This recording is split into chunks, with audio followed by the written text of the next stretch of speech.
Okay, story time. I've always been a prideful person, which I hate that about myself, is that I never wanted to ask for help. Right? Of course, I would go to my parents, my older brother, whatever, for help, but I would never ask other people for help. Friends, associates, co workers, nobody, right? Why? It's December. This is my second year grieving. The first year, I don't know if it really count because he died in July, and then the Christmas was like right there, boom, boom. So this is one full year and one full Christmas that I'm going through around the holidays, grieving, right? This is what makes me not trust not a soul. This is why my spirit has been so down. This is why my faith has just been,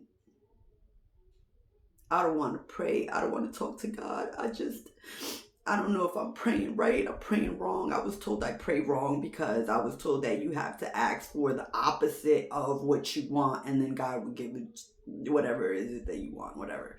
So I was told I pray wrong. I was told this and that. Anyway, long story short, I'm ready to give up. Like, I don't want to. I don't want to keep struggling with this life. I feel like I've been crying more than joy. And during my hardest time grieving the loss of my person, me and his mother never saw eye to eye, right? She treated me really, really bad after he died. Um, she just, I try not to associate with people that just don't like me. Whatever it was I did to that lady, I never been disrespectful, anything. I just wasn't the person she wanted for her son. So she made me pay for that constantly, tarnishing my relationship, putting the kids against each other. Like it was a non-stop, right? Now, she a Jehovah Witness. She go to church, she do the meetings, she do everything, right? So I was praying to God and she was praying to God, right? She probably was praying that I didn't marry her son and he died, so I didn't get to marry him. So I guess that was her blessing, right? So then she wanted control of his kids. Now she permanently got his two kids. Um, she wanted to control his whole life, and now his life isn't here no more. So I tried to let the lady grieve. I fell back, whatever. And mind you, months later, now this is going on the 1 year mark. I was leaving the house and I was transitioning into my own home. Um, in the closing, I was short 6 grand, right? I took out my 401k, everything. I did everything I could, and then for some reason, I was short, right? They told me the closing amount the day of the closing, like an hour before I had to close, right? So my real estate agent lady called her and said, "Listen, we need 6 grand." She said, "Oh, I'm going to the bank right now." The lady got it. She's well off. His parents were very well off. They have their own business. They've been having it for years. Like, they did all right for themselves. I never asked this lady for a dollar, a dime, a nickel, a penny, right? I never even asked this lady to babysit my kid, her grandson, okay?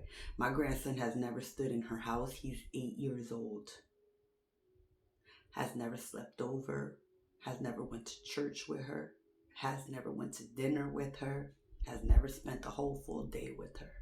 Never. He's 8, okay?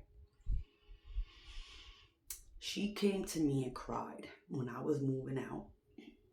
I said, "I'm sorry the way I treated you. Da, da, da. I'm grieving. Da, da, da." And she said, "When I see my son in heaven, I know my son is going to say, 'Mommy, did you take care of my family?'" And I want to be able to say I did, right? Now, fast forward, the day of my closing, my real estate agent was like, I'm going to call her. I said, no, don't call her. I don't want to ask her for money. My real estate agent was like, I'm going to call her. I'm going to call her. She got the money. We're going to do this closing. Da, da, da. Yo, it's 4 months into my home, right?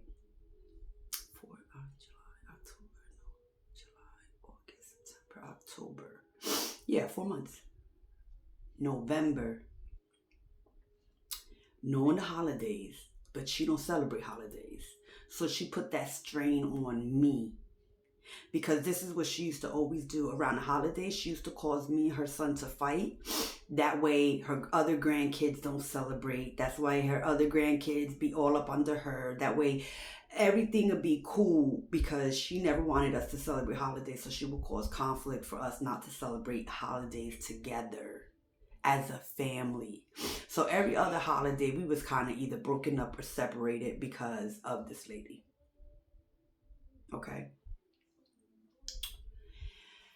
I borrowed a $6,000 from her, right? The only time she ever helped me, helped her grandson. Now, mind you, she just cried to me and told me when she see her son in heaven, he's going to ask her, Mommy, do you take care of my family? Right? It's 4 months, that lady asking for her $6,000 back. I'm just settling into my home. I'm buying furniture. I had to buy a washer and dryer. Like, I'm just settling into my home because I had to start from nothing. Okay? Just the clothes on my back and my kids' back is all I took, and some TVs. Bedroom sets, living room sets, dining room tables. Everything else I had to buy. Okay? She went and told a lawyer that I owe her money, so the lawyer wants to put a lien or put something in writing. She's asking the courts to release some of my son's money. She wants me to ask the court to release some of my son's inheritance money. Okay? My son's inheritance money to repay her back the loan. Where is the help? Where is that I'm going to take care of my son's family? Where is, do you need any food? Do you need anything for the baby? Do you need anything for your house? Where is that at?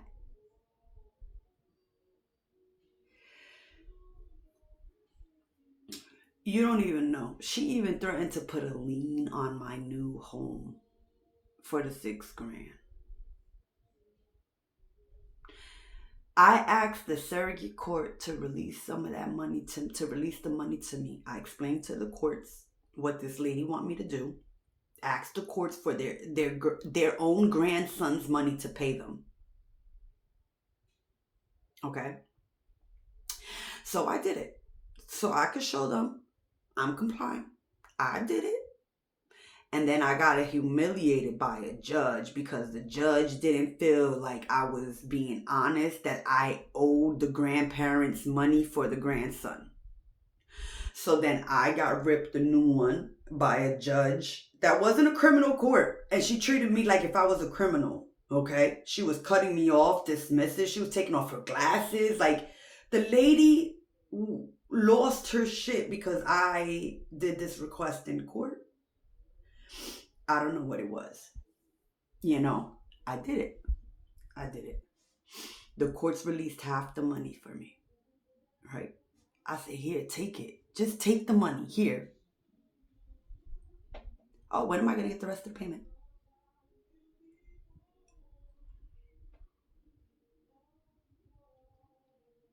The same person that prays to the same God as me.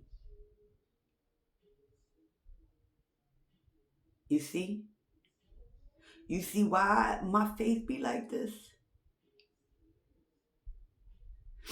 She go to church. She knock on doors. She do service. She do everything. Right? And I'm going through hell because this church going woman acted like she was trying to help her son that died, his family. All right. And is now requesting her payment for helping me out because it was a loan. It was a loan. It was a loan. I wasn't giving you that money. It was a loan. Never asked her for anything. Not with my new home, nothing. Never asked her even to babysit. And the first time she helped me, I got to pay her back right away. Her grandson don't even got a bedroom set. But yet, did she ask? No. Nothing. Nothing.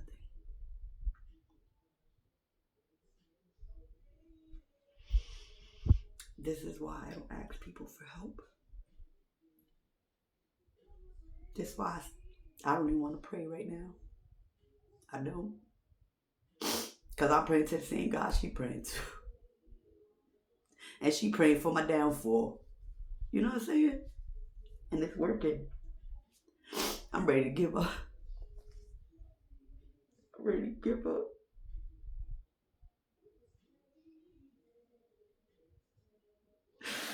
People don't be knowing what they be pushing people to. People don't know that they be having enough on their plate.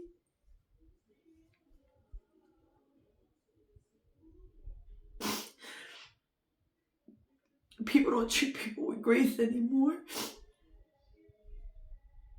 All this, I try to do good deeds all my life and got nothing in return. Nobody did a good deed for me.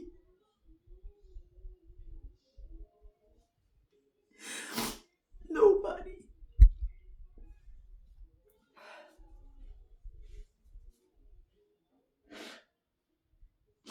My babies don't even know.